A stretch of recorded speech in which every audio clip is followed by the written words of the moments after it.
Audio क्रमांक 4। पुस्तक का नाम विज्ञान एवं अध्यात्म का समन्वित स्वरूप। लेखक पंडित श्रीराम शर्मा आचार्य। वास्तविकता सिद्ध करने से कोई डरे क्यों? शरीर को स्थिर और समर्थ बनाए रखने के लिए आहार विहार के नियम पालने पड़ते हैं। लोक व्यवहार की भी कुछ मर्यादा और परंपराएं हैं जिनका निर्वाह करते हुए भी कोई शिष्ट सज्जन कहा जा सकता है और सभ्य समाज में अपनी जगह बना सकता है। अर्थशास्त्र से लेकर विज्ञान तक की अनेक विधाएं अपने सिद्धांतों के अनुरूप आचरण चाहती हैं।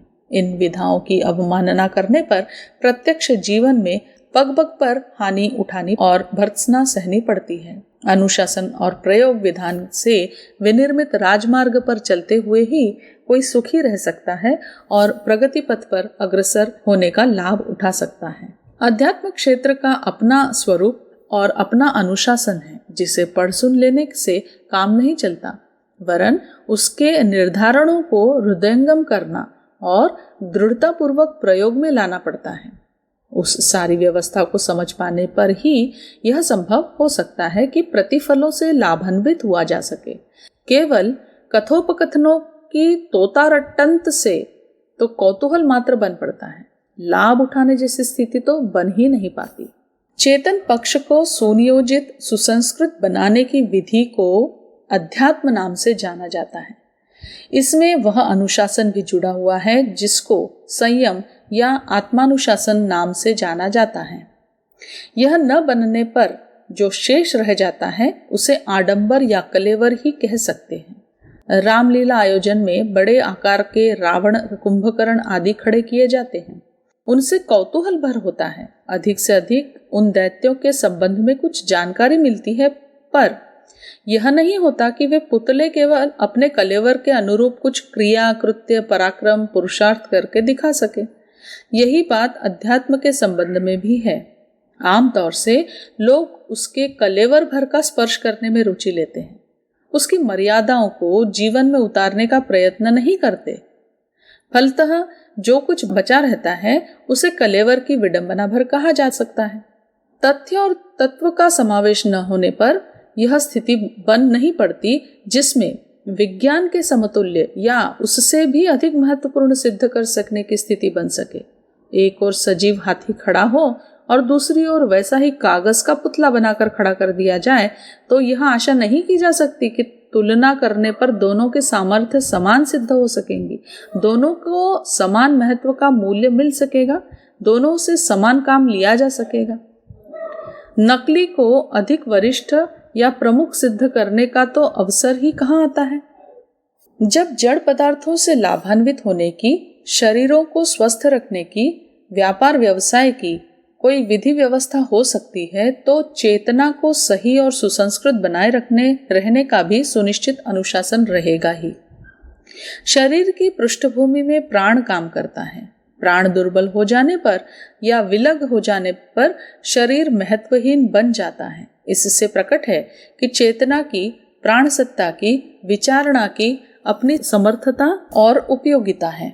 उसे उपेक्षा की स्थिति में नहीं रखा जा सकता है। जैसे तैसे जहां तहां उसे पड़ा नहीं रहने दिया जा सकता है। अनगढ़ बनी रहने पर तो वह जंग खाई हुई घड़ी की तरह समय बताने की अपनी क्षमता से वंचित ही बनी रहेगी।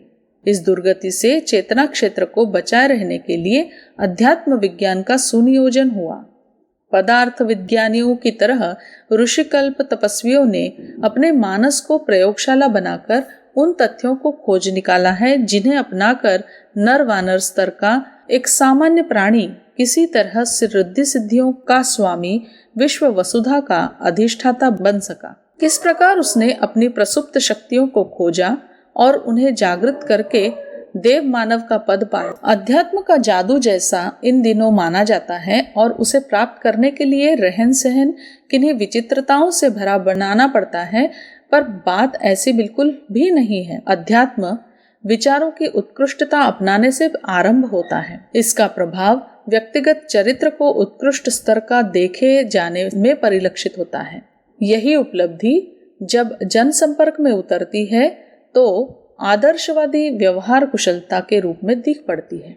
इसी समग्र प्रयोजन को एक शब्द में चेतना की उत्कृष्टता भी कह सकते हैं। यही अध्यात्म है।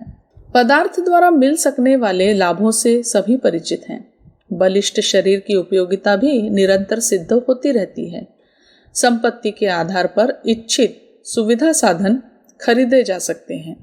यह प्रत्यक्ष उपलब्धियों का महात्म्य हुआ। इससे कहीं अधिक बढ़े चढ़े लाभ विभूतियों के हैं। गुण कर्म स्वभाव की उत्कृष्टता को ही दार्शनिक भाषा में अध्यात्म कहा जाता है। उसके आधार पर जो मिल सकता है उसकी जानकारी संसार में सृजन के प्रयोजनों में सफल हुए महामानवों की जीवन गाथा का पर्यवेक्षण करते हुए सहज ही जानी जा सकती है। इन दिनों देवताओं, भूत प्रेतों, सिद्धि चमत्कारों की विचित्रताओं से भरी हुई कृतियों को ही अध्यात्म का स्वरूप माना जाता है। मान्यताओं के क्षेत्र में उसकी परिधि परलोक तक सीमाबद्ध रहती है। स्वर्ग मुक्ति के अतिरिक्त चमत्कारी सिद्धियों से उसे जोड़ा जा सकता है। मनोकामनाएं पूर्ण करने, शाप वरदान देने में भी उसकी भूमिका समझी जाती है। यह मान्यताएं सर्वथा अप्रासंगिक हैं। वास्तविकता इतनी भर है कि अध्यात्म विज्ञान के अनुरूप आचरण करने पर अदृश्य चेतना के भावना, मान्यता, आस्था, प्रज्ञा, निष्ठा, श्रद्धा पक्षों को उच्च स्तरीय बनाया जाता है। वे परिस्थिति होने पर इच्छा, आकांक्षा, प्रेरणा के रूप में बुद्धि क्षेत्र को देवोपम बनाती हैं। देवोपम से तात्पर्य है उत्कृष्टता संपन्न आदर्शवादी चिंतन और चरित्र। व्यक्तित्व का परिष्कार भी इसी को कहते हैं। प्रतिभा परिवर्धन भी इसी के साथ जुड़ा रहता है। इन विशेषताओं से संपन्न होने पर व्यक्ति उस स्तर का बन जाता है जिसे श्रद्धेय, सम्माननीय, प्रामाणिक, अनुकरणीय, अभिनंदनीय कहा जा सके। इसी स्तर पर पहुंचने के लिए जो पराक्रम एवं अनुशासन अपनाना पड़ता है उसे अध्यात्म की ही फलश्रुति समझना चाहिए।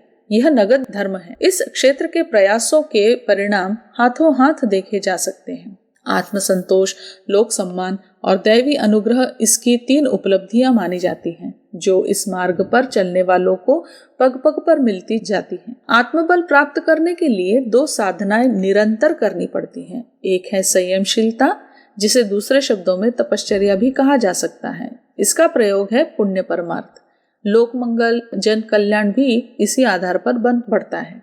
संकीर्ण स्वार्थपरता यदि उदारता में विकसित हो चले तो समझना चाहिए कि अध्यात्म सही रूप में अपनाया गया और उल्लास भरा सत्परिणाम मिलते रहने की बात बन गई। आत्मनिर्माण, आत्मबल संपादन आदि की अलंकारिक फलश्रुतियों और महात्म वर्णन दार्शनिक स्तर पर विशद रूप में होता रहता है। इस हेतु अलंकारिक कथानक भी कहे सुने जाते रहते हैं। उन्हें कई लोग भ्रमवश प्रकृति नियमों का अतिक्रमण भी मान बैठते हैं, पर वस्तुतः ऐसा कुछ है नहीं। विश्व व्यवस्था की शक्ति धारा सर्वत्र एक सा काम करती है। व्यक्ति विशेष पर प्रसन्न अप्रसन्न भी नहीं होती है। मनुहार और उपहार का उस पर कोई प्रभाव नहीं पड़ता है। उपासना साधना के नाम पर जो कुछ किया जाता है उसका एकमात्र उद्देश्य व्यक्तित्व का विकास परिष्कार ही है।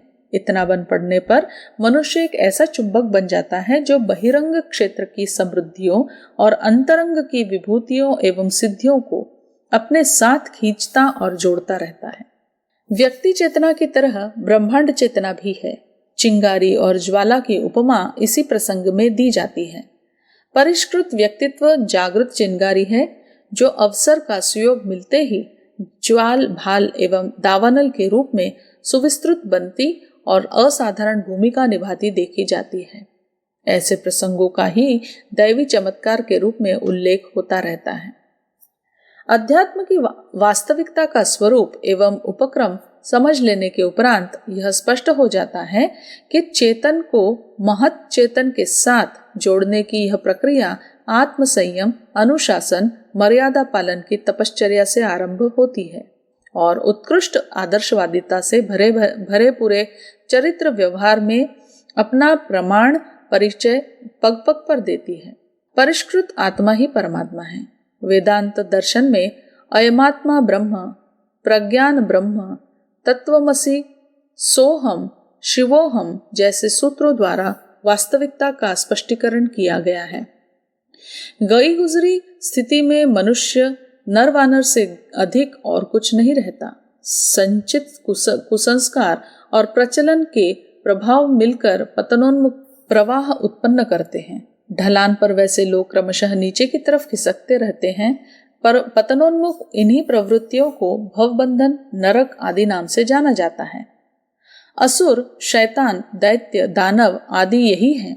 जनसाधारण पर छाए हुए इस कुहरे को हटाने को, उसके देव मानव स्तर को प्रकट करने वाले स्वरूप को ही ब्रह्म निर्वाण कहते हैं। जीवन मुक्त उन्हीं को कहते हैं जो अपनी चेतना को कषाय कल्मशों से मुक्त करके निर्मल जल अथवा स्वच्छ दर्पण जैसा बना ले।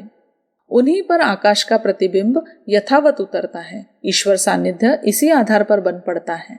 चुंबक के साथ लोहे के टुकड़े ही सट पाते हैं। अधिक तापमान से प्रभावित हुआ कोयला ही हीरे के रूप में परिणत होता है। परिष्कृत आत्मा ही परमात्मा के समतुल्य बन जाता है। सद्गुणों का समुच्चय वाली विश्वव्यापी चेतना ही परमात्मा है।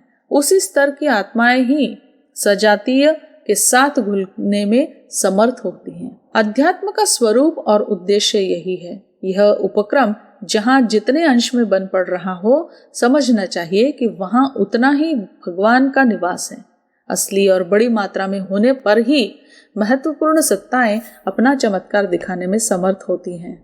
अध्यात्म आस्तिकता पर अवलंबित है। आस्तिकता मर्यादाओं के परिपालन और वर्जनाओं से बचे रहने के रूप में प्रत्यक्ष देखी जाती है। कर्मफल पर विश्वास जमाना अध्यात्म का मूल उद्देश्य है। लोग सोचते हैं कि कुकर्मों का फल हाथों हाथ नहीं मिलता तो पीछे कभी नहीं मिलेगा। इस बात पर क्यों विश्वास किया जाए? इसी विभ्रम के कारण आए दिन अनाचार की अभिवृद्धि होती देखी जाती है। यदि कर्मों के प्रतिफल का विश्वास यथावत बना रहे तो फिर सदाचार पर अवलंबित समाज में सर्वत्र सुख शांति का वातावरण ही बना रहे। इस स्तर के अध्यात्म का विज्ञान का उद्देश्य सत्य की खोज, अविज्ञात का अनुसंधान और प्रगति के साधन जुटाना है। यदि यही कुछ अध्यात्म के द्वारा चेतना क्षेत्र में संपन्न किया जाता हो तो विग्रह क्यों उठेगा? दोनों अपने अपने क्षेत्र में काम करते हुए भी एक दूसरे के पूरक समझे जाने लगेंगे। हवा आकाश में परिभ्रमण करती है और आहार दृश्यमान खाद्य पदार्थों से विनिर्मित है। इतने भर से दोनों की भूमिका जीवन निर्वाह में समान स्तर की होती है। यदि लक्ष्य एक रहे तो उन्हें विरोधी क्यों माना जाएगा? उपलब्धियों का सदुपयोग और जो आगे की संभावना है उनका अनुसंधान, यह कार्य दोनों महाशक्तियां अपने अपने ढंग से संपन्न करती रहे तो उनके बीच विग्रह कहाँ रहा? कान सुनते हैं, आंखें देखती हैं। दोनों की कार्य प्रणाली अलग होते हुए भी काया को समग्र सुनियोजित रखने में उनकी भूमिका समान ही होती है। एक के अभाव में दूसरे के होने पर भी समग्र क्षमता में भारी व्यवधान ही उत्पन्न हो जाता है। अंधविश्वास फैलाने का आरोप दार्शनिक प्रतिपादनों पर लगता है, कारण कि उनके आधार पर जो कुछ कहा जाता है वह सर्वसामान्य नहीं होता। मात्र एक वर्ग के लोग ही उसे यथार्थ मानते हैं, अपने को सच्चा और दूसरे को झूठा भी ठहराते हैं। कलह यहीं से आरंभ होता है। जो बात प्रत्यक्ष प्रमाणित न की जा सके उसे अपनी श्रद्धा के अनुरूप मान्यता देने में तो कोई भी स्वतंत्र है, पर उन्हें दबाव या प्रलोभन के आधार पर दूसरों पर थोपना अनुचित है। इसी अनौचित्य का विरोध प्रायः विज्ञान वर्ग द्वारा अध्यात्म पर होता रहता है। मरणोत्तर जीवन संप्रदाय विशेष पर ईश्वर की अनुकंपा या नाराजगी जैसी प्रतिपादनों से सत्य की शोध में बाधा पड़ती है। प्रत्यक्षवाद का हिमायती बुद्धिवादी वर्ग इसी आधार पर अध्यात्म को अंधविश्वासों पर अवलंबित कहता और उसे अमान्य ठहराता है। इस प्रश्न पर संप्रदायवादी दार्शनिकों को भी नरम होना चाहिए कि उनके प्रतिपादन नीति शास्त्र और समाज सुनियोजन में किस सीमा तक सहायक सिद्ध होते हैं। सर्वसाधारण को उन मान्यताओं के सहारे किन सुव्यवस्थाओं की उपलब्धि होती है। तर्क, तथ्य, प्रमाण, उदाहरण के आधार पर यदि अध्यात्म मान्यताएं सही सिद्ध की जा सके तो वे प्रत्यक्षवाद की कसौटी पर भी खरी सिद्ध होंगी और उनका मान बौद्धिक तथा वैज्ञानिक प्रत्यक्षवाद की कसौटी पर खरा सिद्ध होता चला जाएगा। फिर किसी को किसी पर आरोप लगाने का, आक्षेप थोपने की गुंजाइश न रहेगी। अध्यात्म मान्यताओं में ऐसे अनेकों प्रसंग एवं प्रकरण जुड़ गए हैं जो न तो अपनी यथार्थता सिद्ध कर पाते हैं और न उपयोगिता। मात्र शास्त्र वचन, परंपरा, प्रचलन की दुहाई देकर दुराग्रह ही अपनाए रहते हैं। यह स्थिति विचारशील वर्ग के सम्मुख उपहासास्पद बने तो आश्चर्य ही क्या है। समय की मांग है कि इस सर्वव्यापी अवांछनीयता और अप्रामाणिकता के माहौल में हर मान्यता का नए सिरे से विवेचन, निरीक्षण हो। जो अपनी उपयोगिता सिद्ध कर पाता है उसी को लोक मान्यता मिलती है।